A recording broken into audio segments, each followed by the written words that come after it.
Welcome to the podcast. I'm Melissa Westbrook, writer, painter, teacher, and mom of four. And I'm Bryn Barano, author, international education professional, and mom of one. And I'm Katie Moody, former teacher of photography, graphic design, video, and current full-time parent of 3 kids. We're not quite losing it. 3 creative friends coming together to share some laughs, inspiration, and advice to help you feed your creative spark when the responsibilities of life and parenting are threatening to snuff it out. Welcome back to another summer episode of Not Quite Losing It, where we are going to continue with our series of basically talking about how much we love Robin Hobb and the Farseer trilogy. So this episode, we're going to talk about Royal Assassin, book 2 in the first trilogy. And if you have not read it, then there's definitely going to be a point where you want to dip out. But we are going to start off with a normal sort of check-in. So if you want to listen to that while you fold laundry, do whatever the types of things like I do when I listen to podcasts, you're safe to continue here for a little bit and before we switch over to book discussion club time. Speaking of laundry and switching, can y'all remind me at the end of this episode that I need to switch the laundry over after we record? Yeah, I don't remember try. mine, but I'll probably remember Thank yours. you. I will I try. know. Yeah.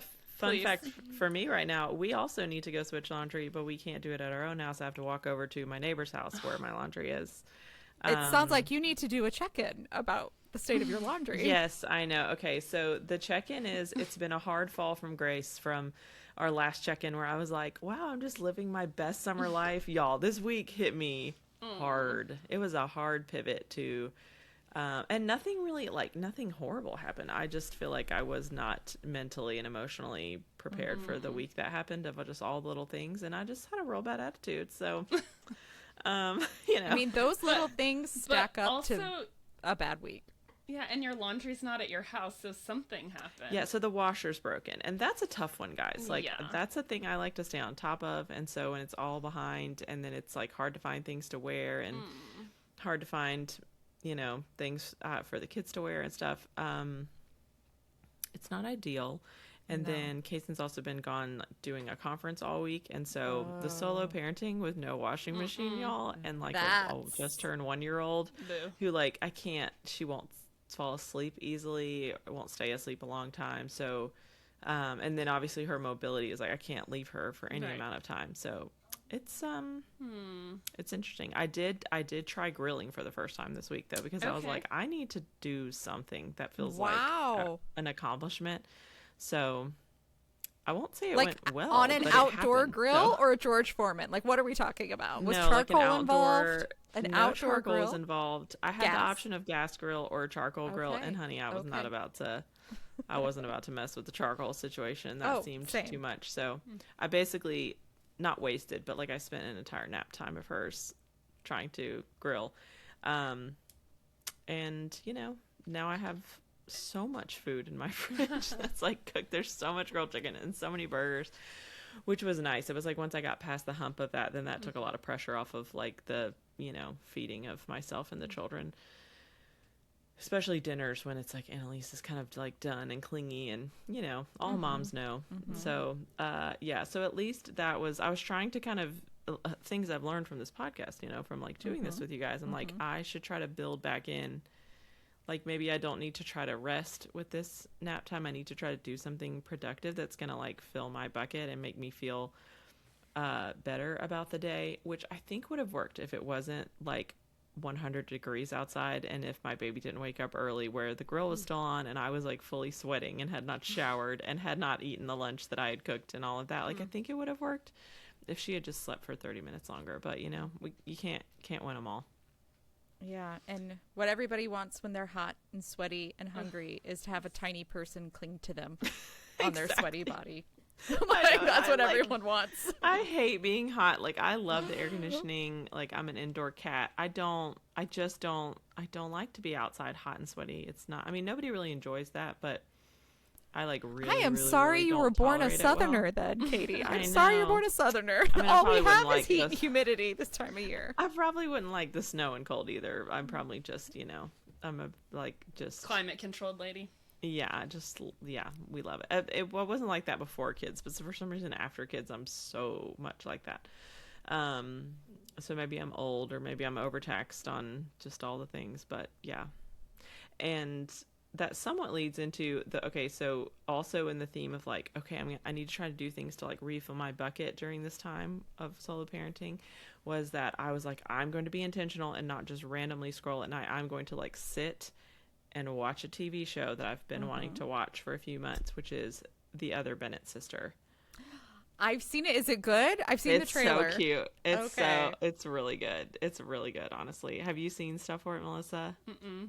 So it's like a Jane Austen adaptation reimagining from Mary's point of view, like the forgotten middle child. Yeah, the nerdiest of the Bennett sisters. The most socially intellectual. Yes, awkward, and like disdained by her mother and overlooked by her, which that's the one thing that's hard with this show, is like how mean Mrs. Bennett is to her.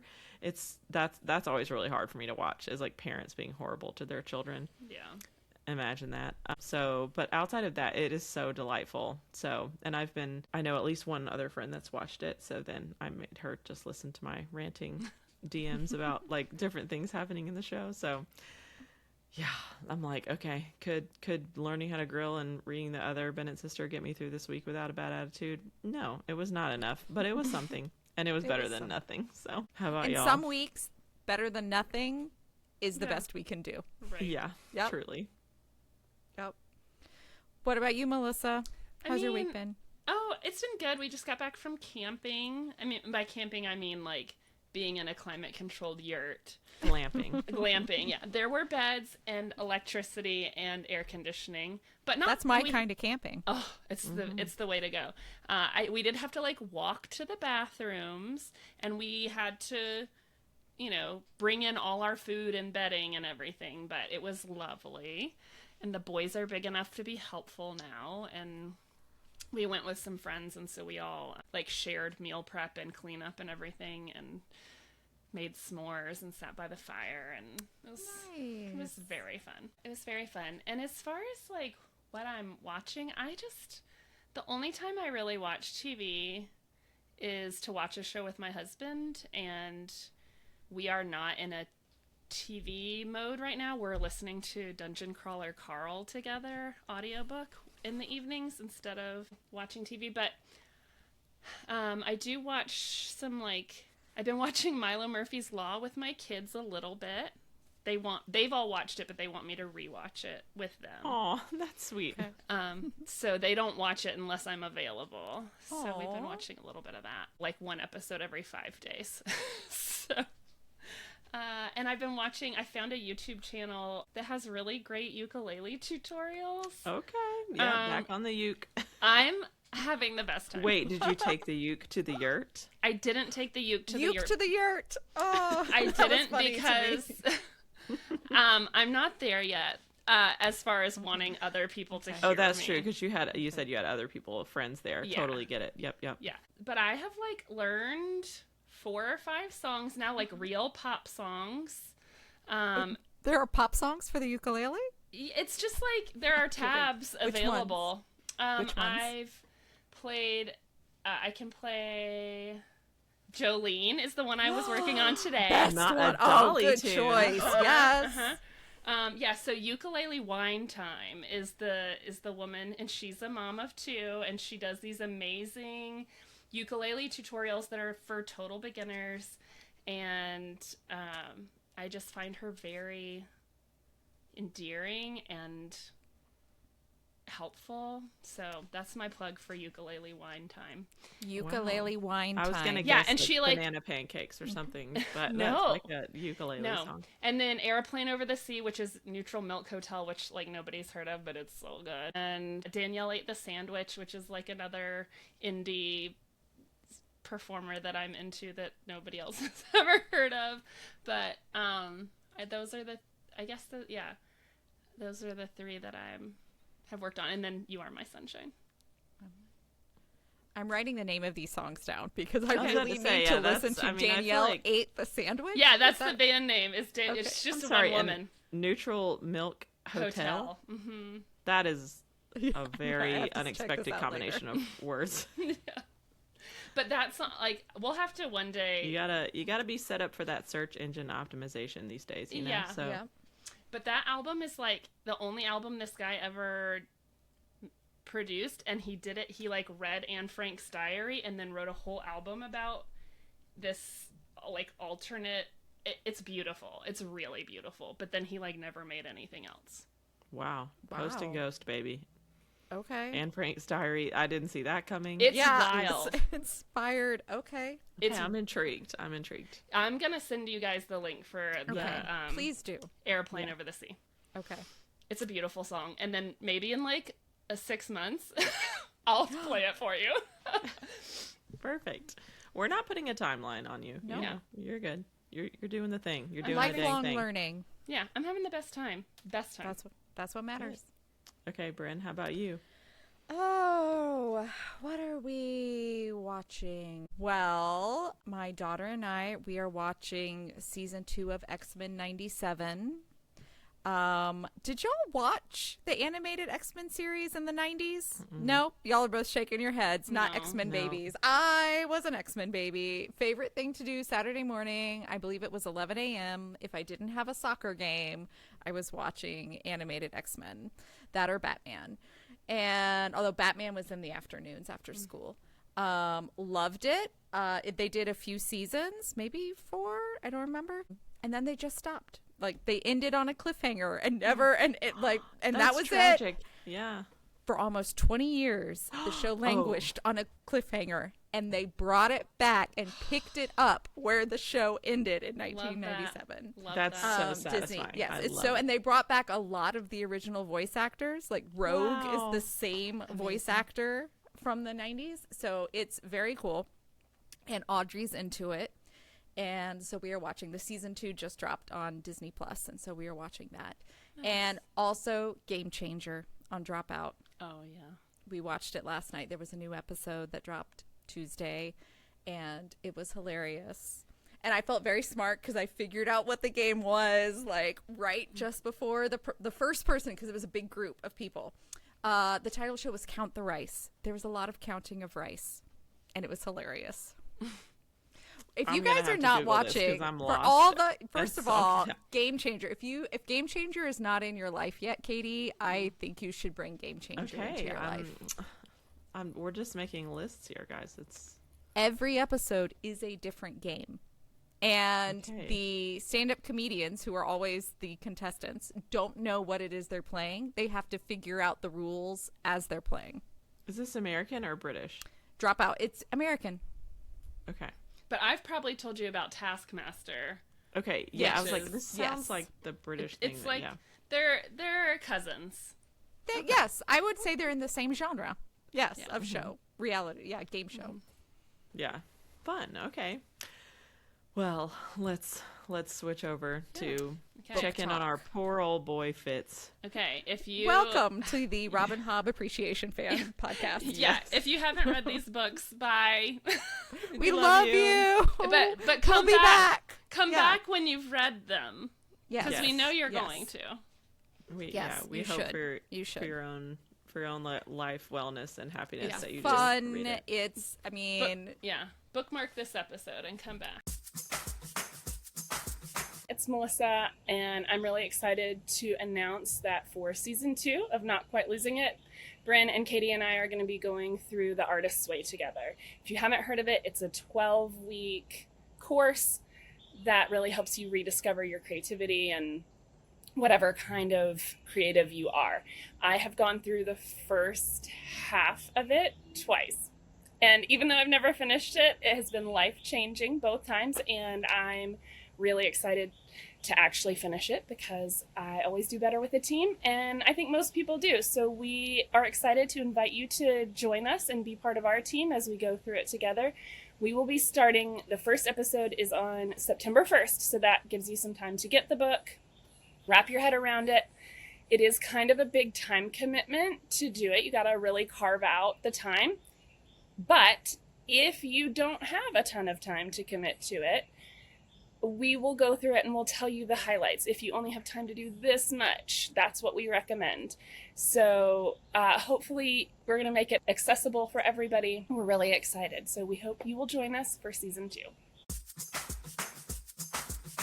Okay, so where we left off with Fitz was that he was recuperating in the Mountain Kingdom and on the struggle bus of trying to decide if he was ever going to go back to Buckkeep or not. He was like in some real sad boy, just doubting everything vibes and not sure. I mean, if he was going had to come been back. like almost poisoned to death Yeah. or drowned and then left in a hot tub to drown. Is that Yeah, and the dog was alive and then it was dead again and alive or just dead, long enough for to real. save him and then die Yes, for the nosy. second time? R.I.P. Nosy. Nosy. Yeah, and like he just really got full impact of court intrigue. And am I wrong? and Is he drama only like 17 at the start of this book? He's still I very believe so. young, He's right? still very- He's like a very teenager young. still. absolutely still a teenager. Yeah, and the weight of the world on his shoulders, and so he decides to go back, but life does not get easier or simpler from there. And I feel like this whole Bless his heart. I Just bless his heart. Bless his heart. Yes. Yeah. It's like poor Fitz, our boy, is going through it. And yeah, I feel like he gets back and it's even more than before. You know, in the first book, he's easing into court intrigue and all these things. And he's it's the training book. It's the whatever. And then now he's really been in it and through it. And now he's coming back to court and he's only getting more stuff revealed to him. All of his relationships are even more complicated. His responsibilities are more complicated. And it's sort of paralleled, I think, with Verity as the king in waiting of, you know, each of them are just trying to balance and juggle so many things, and Fitz is doing it all in secret and it's all separate and it's all like in the shadows, you know. I mean, he has his public, you know, face when he's out and about and stuff, but who he is to Molly, who he is to Verity, to Kettrick, to Chade, to the Fool, like everything is so segmented in his life. And then Verity is kind of the same, but all this weight of responsibility for all of these things. And then I feel like, and it's kind of that mindset of like, I'm doing all these things and I'm failing and bad at all of them. And Preach. then I feel like, which we can all relate Been to there. as working moms, anything. Yes. And then I feel like Verity is very much in the same type of position, except, you know, with the crown on his head. Not fully, because he's not king. He's, you know, Shrewd is still alive and king, but he's deteriorating.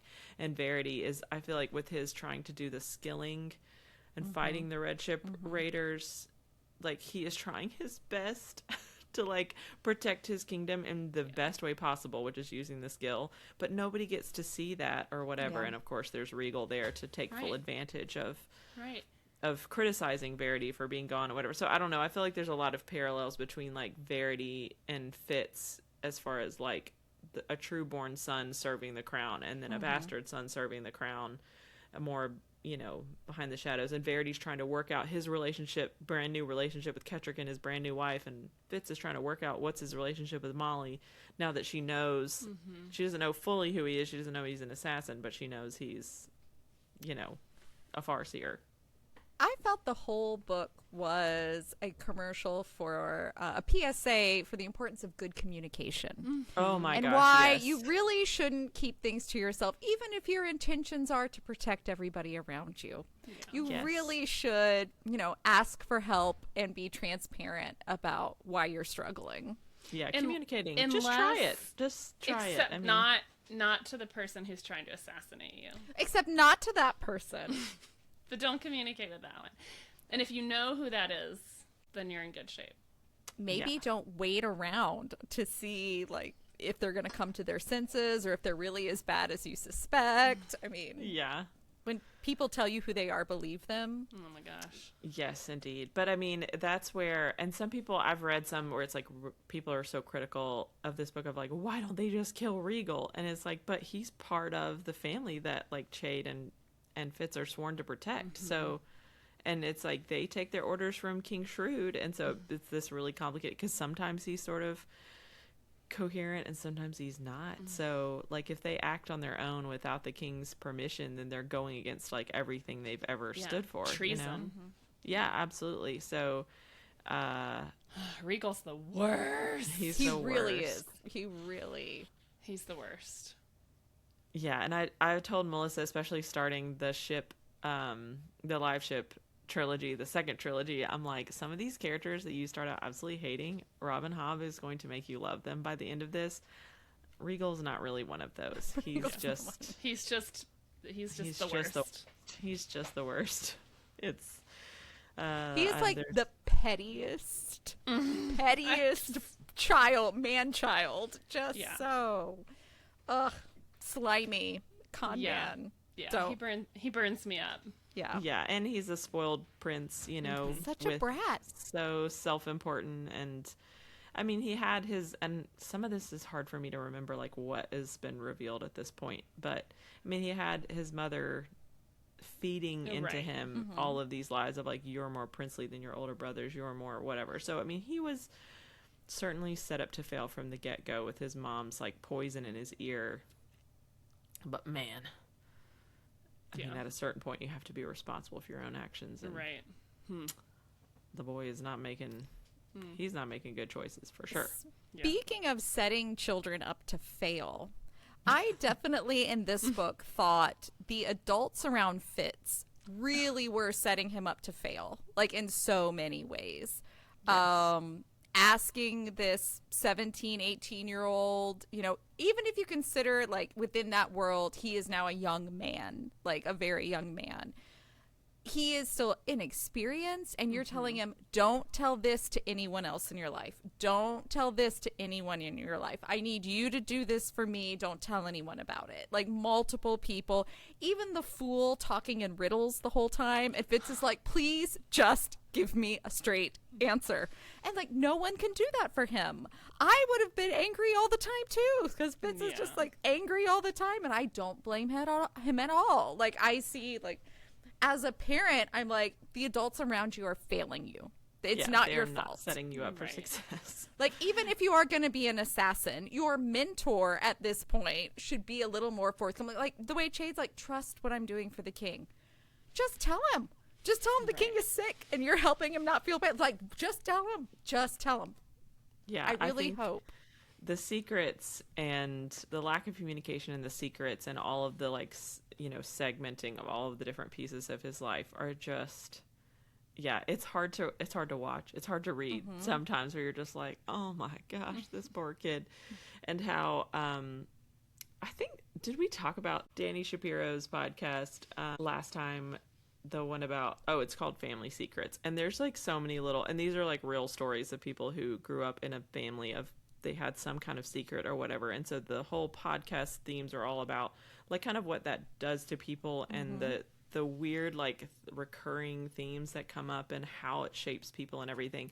And I always relate it to Fitz so much because he has so many secrets that he's holding. And one of the things she talks about is that especially for children, a lot of times in the absence of the truth, you know, your imagination is going to try to fill in the gaps, and sometimes it fills in the gaps with something far worse than what it actually is. And I feel like that's a lot of what happens between the whole Shrewd, Chade, Regal, Wallace, like the Yes. whole thing of like, where are these drugs and these smokes really coming from? Like, are, you know, where, you know, because I think Fitz sees, he's now set up to kind of see treachery around every corner.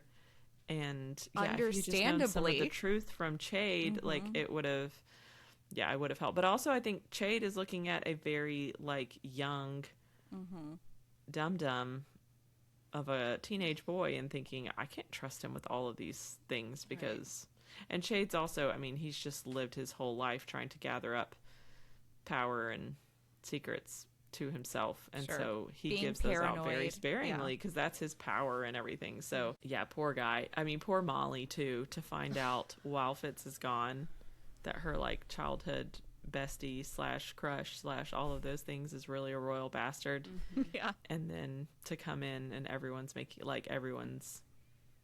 like she just gets isolated or set up as an outsider and a you know, someone to point at and ridicule from the get-go in the castle. Like she's orphaned and homeless. Yep. Yeah. She goes to the one person and finds out he's completely different than anybody that she ever Yeah. thought he was. Poor I- Molly. I think it was in this book that I texted Katie, like, I am so mad at Fitz for how he is treating Molly. Yep. And how he's leading her on and like letting her think that something that can't be could be, and I was like, I'm like over it. And Katie had to remind me he's young. It's very young. He is young.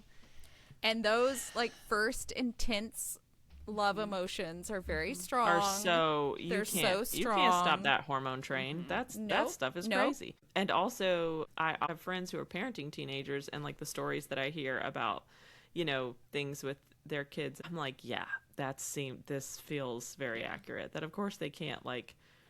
They're not Make good at the like mature stopping decisions, themselves yeah. or making a mature decision or whatever. Or it's like he can't, you know, Fitz can't help but dream of a future with her that's outside of all this garbage that he has to deal with. Of course he's delusional about like his hope of what things could be. So yeah, Because all with that. Molly, he doesn't have to be an assassin. Like he is just new boy. Like he doesn't have to worry about that. He's not trying to save anybody. He's not worried about being killed in that particular moment. It's just his uncomplicated, simple, one-dimensional version of himself that he likes the best, and that's what he has with her. And so, of course, it's like he doesn't want to let that go.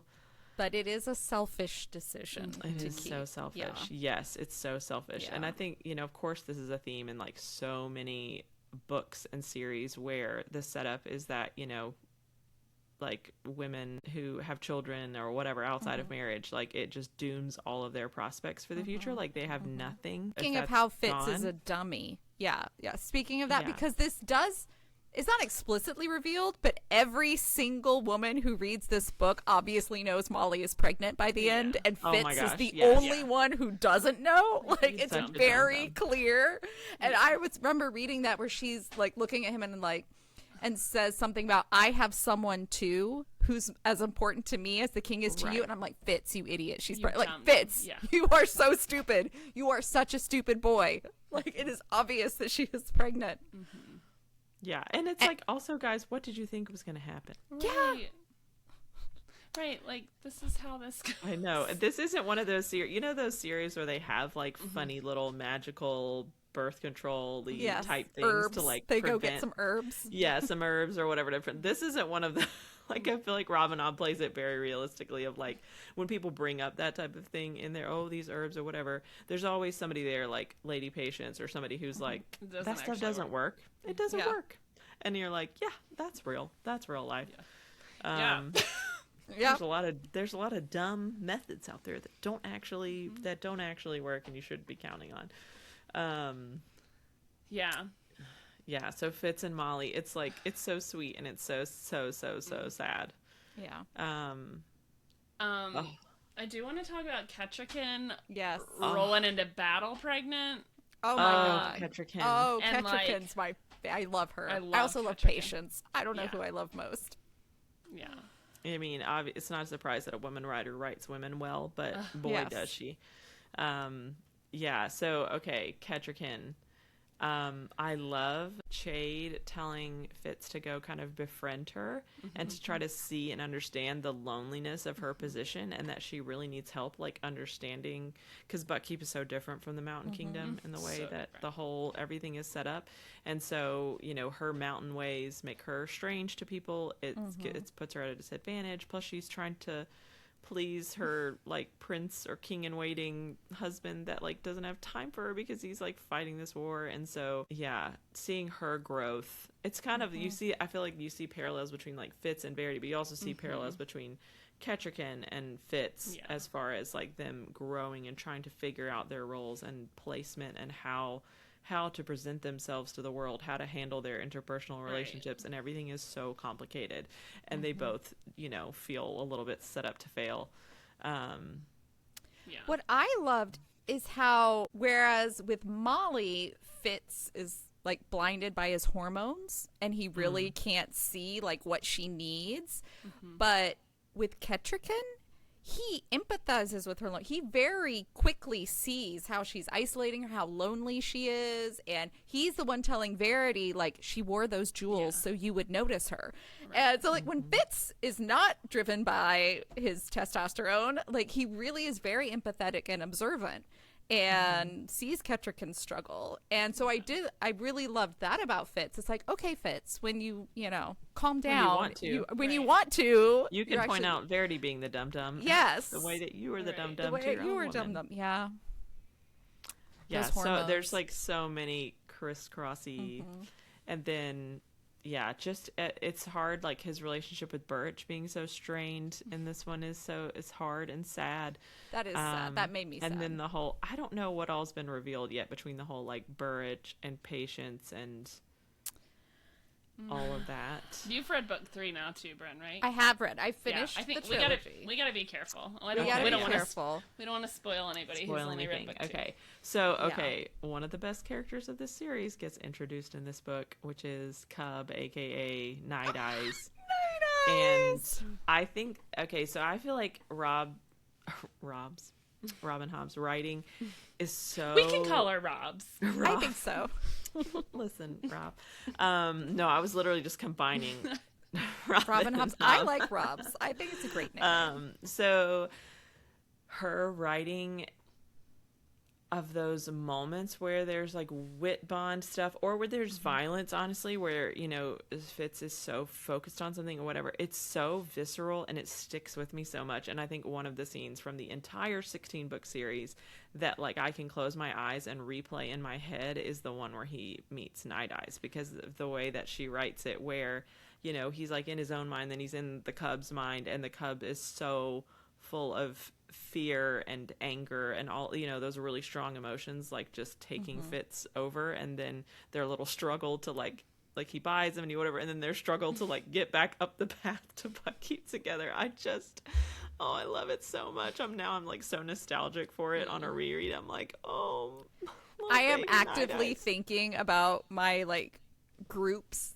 in my life as pack. I'm like, oh yeah, this is my pack. gosh. We're a pack. Like I'm like, my family is now a pack in my head. No, I've had so many. Not quite losing it. We are pack. We are pack. We are pack. We are pack. There have been so many ways in which Night Eyes thinks that is just true wisdom that I will apply to my life in random moments where like I'm freaking out a whole bunch of things, and it's like, live in the now. You got to live in the right here and now. You don't have all these future whatever.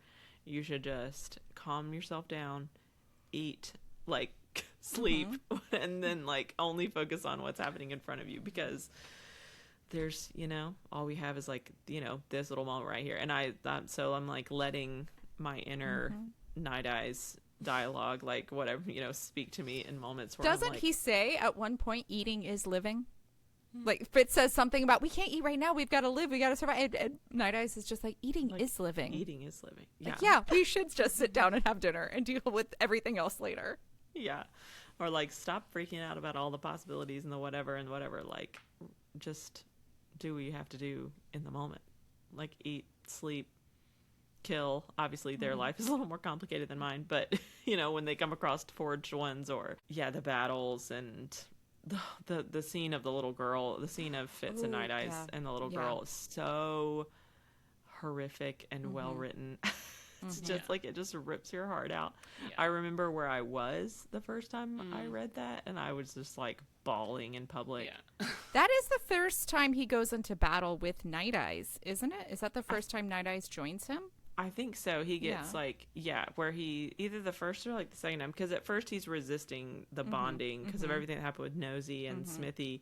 He's resisting the bonding or whatever, and then Night Eyes like saves him from one or two encounters with forged ones, including that one with the little girl, where he definitely would have died without Night Eyes' help, and so he's kind of begrudgingly like, well, I guess me and my like dumb man skills could probably use some wolf help on some of these errands of things that I have to run and things I have to do, because man.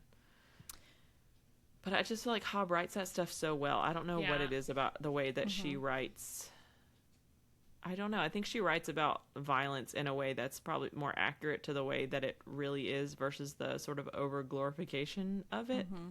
Like, this stuff is ugly and dirty and she never forgets that those forged ones were people with lives and family and loved ones. Like, it never falls into Straight in up my what zombie every territory, other yeah. sort of zombie story I've ever seen, the zombies are no longer people. They are just monsters to be killed.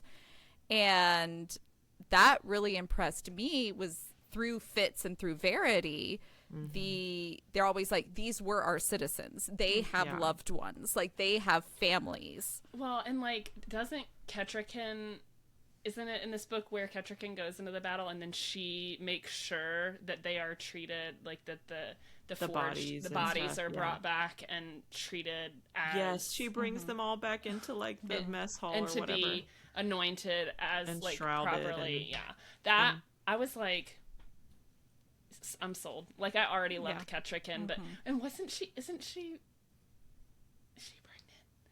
at that? Yes, Okay. she's pregnant at some point in this book. But Yeah. I think like in that battle she is. I think she is. Yeah. She's such a badass. Like, She's amazing. I love her, and she just like, I don't know. I feel like she does what needs to be done. She is the sacrifice. I was going to say, she's sacrifice. Oh my gosh. But I mean, wouldn't the world be a better place if our leaders had the same consider mindset themselves the sacrifice? Yeah. and lived What that out? a concept. What a concept. What a concept. Servant leadership. What a concept. Okay, I'm looking at my notes to see if there's things that we kind of haven't. Oh, the Fool. We haven't talked The Fool. about the Fool. Or I love the relationship between like the Fool and Shrewd. And like how the Fool is like trying so hard to protect King Shrewd when like everybody else is just kind of happy to move on and like not pay attention to, like, Fitz kind of moves on and doesn't, I mean, he's sworn his loyalty to this man and now he's pretty much ignoring him in his hour of need for a while there. And the Fool is the one that's like by his side and like tending to him and doing all these things and trying to help Shrewd, and then of course at the same time like keep Fitz with it and alive. And oh my gosh, and he keeps trying to make the hints again. I see your point too. It's like, Bryn, just of, tell like, Fitz what you need him to do. Yeah, just tell him. He's so dumb. Just tell him Just straight tell up him. what to do.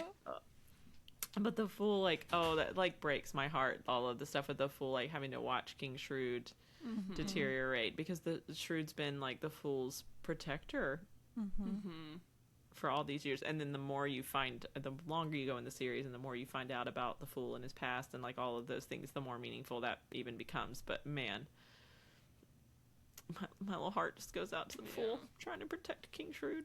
When Fitz goes into the Fool's bedroom and you see how colorful it is and the mirrors and the beautiful things, like all the beauty the Fool has collected in his room. And then it reminds me of in To Kill a Mockingbird when she has the geraniums. Anybody with me on that? Okay, I was thinking Boo Radley and his little treasures in the tree. Yes. But no, I can't remember. It's like driving me nuts that I can't remember the girl's name, the accuser's name. I taught this book for years. I can't believe I can't remember her name. But anyway, it's like she lives in like squalor and with all these kids that she has to take care of, and they're very poor.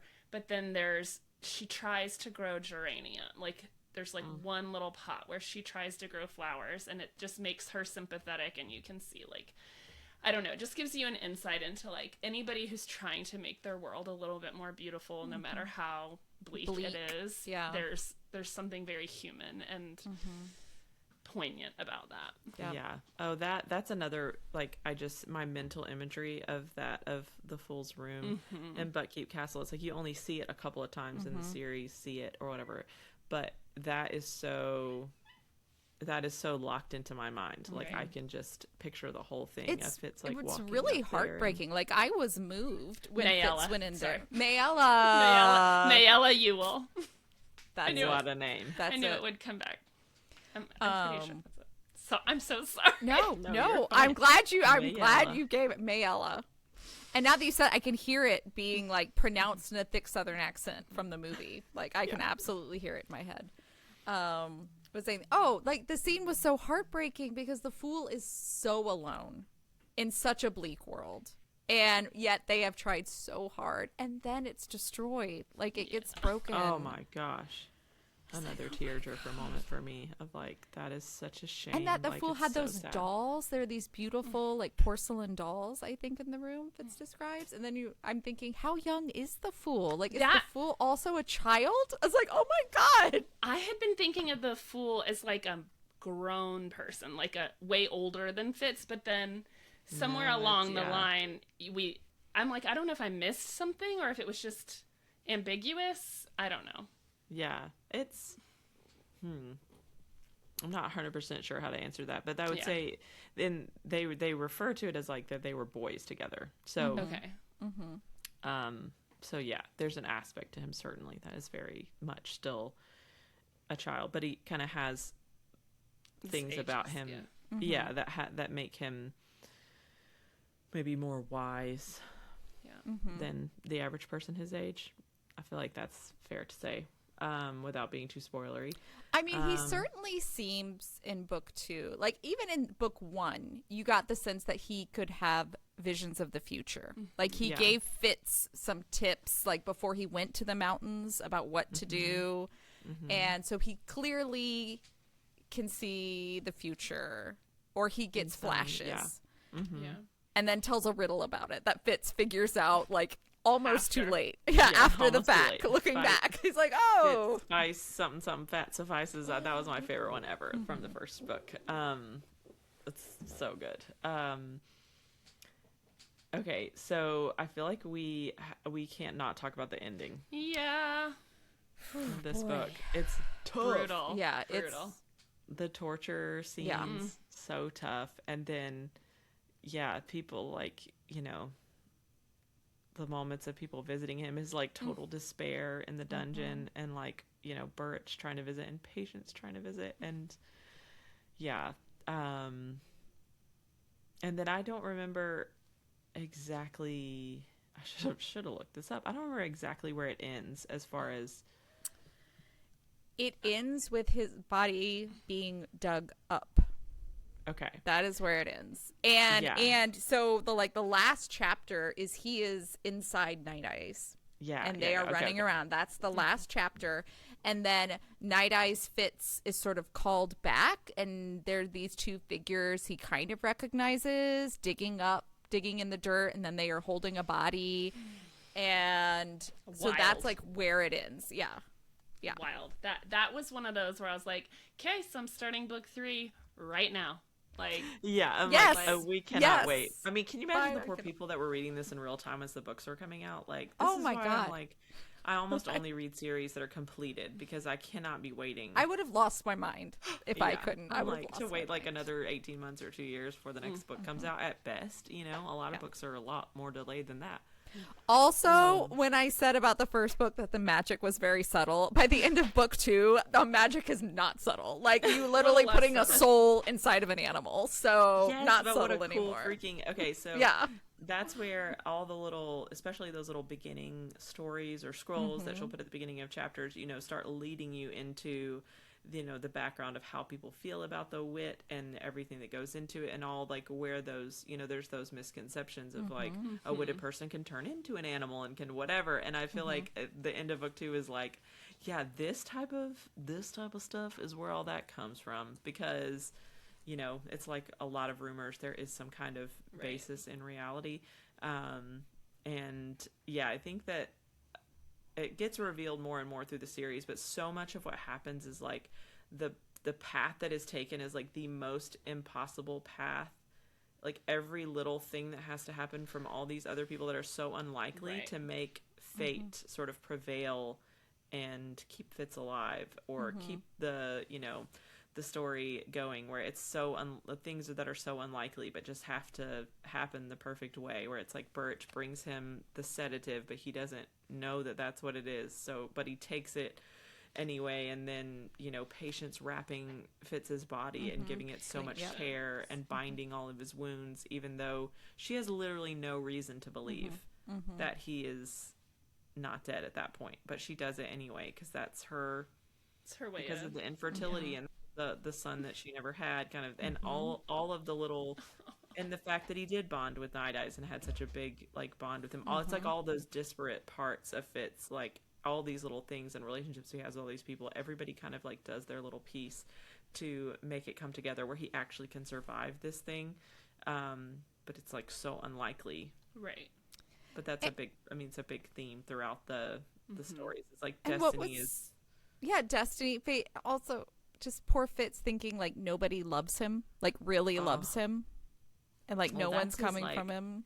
Well, I think that's it's his baggage. It's his baggage from being ripped away from his mother. mom. And then his dad runs away. He literally never meets his biological dad. So yeah, the themes of like abandonment and all of that. and I he feel like never trusts that he actually has someone on his side. Well, and like, how could he really? Yeah. You know, like in the context of he's an assassin, and like you can't ever really fully trust anybody, and you're a tool and you're a pawn, and nobody really just loves you for who you are. You're just, you know, they might love you for who your dad was, or you know, you're useful, or I will say, I do think some people like Patience, like Burrich, we're making it clear they did care about him, like and he just couldn't believe it. He couldn't trust it. He couldn't. But I think again in Hobbes' brilliance of like writing things that feel so true to life. I mean, I think when you talk to people who've had childhood traumas, who've been, you know, who are adoptees, who have like abandonment in their early years, that the ability to believe that people truly like love you for who you are is a very, very difficult truth and thing for people to embrace when they've had deep early, especially like parental abandonment or trauma. Like that's something they're going to struggle with the rest of their life. And I feel like that is so, it's just part of Hobbes. Like I just feel like she's so accurate to real life and how things feel, you know, that she really accurately writes like hormones and whatever of a teenage boy. She really accurately writes like those the love story and all of that stuff, and then what it's like to be a person pulled out of their own society and environment, like plucked out of that and dropped in somewhere else, and how isolating and disorienting that is, like with Kettricken. And then I think this is just another one of those aspects of him that she just really understands and writes so well, is like, yeah, of course he can't accept that because of everything that he's been through. That's how real people do it, you know? Yeah, and all the miscommunications with Burrich too, and the like, yeah, and the way that, like, you know, it's like Burrich didn't choose Fitz, you know, he got Fitz dumped on him, and so, and it's out of loyalty to his father that Burrich is like, and how much Burrich hates the wit. Right. And so there's this huge part of Fitz. I saw a lot of parallels to like the LGBTQIA community, actually. Like the Fitz has this huge part of himself that he hides from literally everyone. Yeah. Because it is considered evil.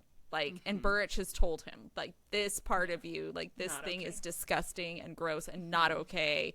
And so Fitz fights it, like, most of the book.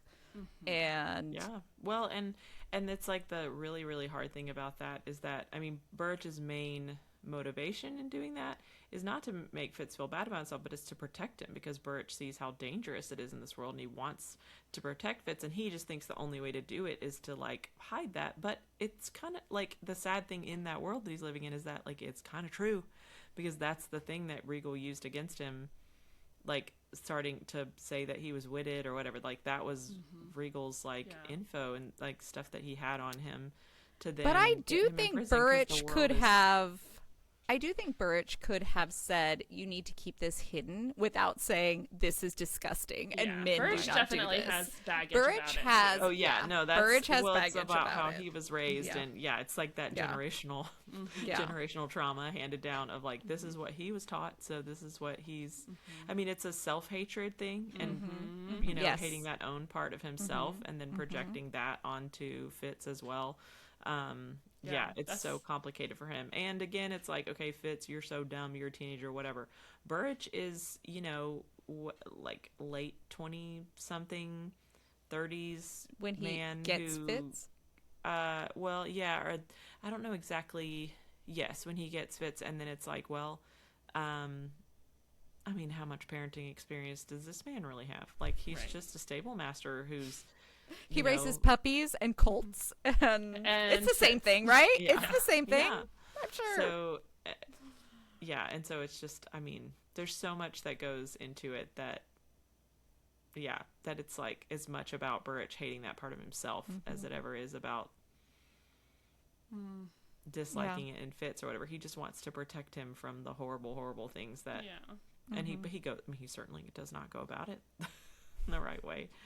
But again, that's just like part of the whole thing of like all these things have to happen just so in order for Fitz to survive the dungeon experience.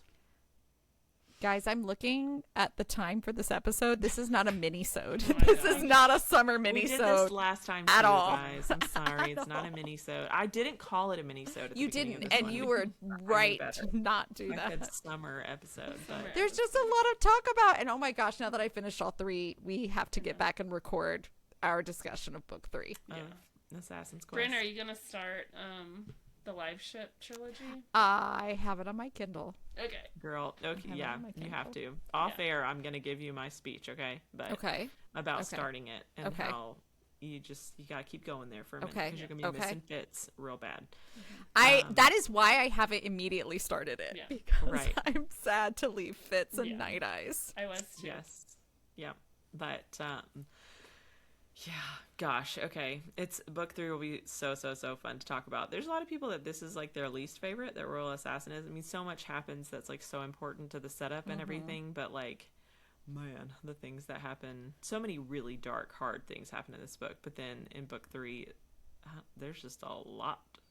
The plot is plotting. Like, there's Yes. just so much that happens in that book, especially in that roller coaster last couple hundred pages. Oh of my the God, the trilogy last by 100. Robin Well, Hobb. okay, we Like, have you to better save it for the next buckle up. episode. Buckle because- up, baby. Yeah, so, well, thanks everyone for joining us in our, again, like Robin Hobb Yeesh. love fest. All three of you, all three of the listeners Yeah, to who are this still- episode. I cannot imagine that most of our audience is like, No, they've This tuned is out. just for us. Wasn't Yeah, that the number right. one thing? We're doing the Yes. podcast as long as we're enjoying it. 100%. And Yeah. maybe we do convince 1 or 2 people to go Right. read this book. Worth it. And and eventually we're gonna get Robin Hobb as a guest on here. Robin. Yeah. speaking Robin! of Robs! Robs. DM my us. Send us a gosh. note on Substack. Yes, please. We love you. But yeah, thanks everyone for joining us. We will see you next time. Okay, I love you. Bye. Bye.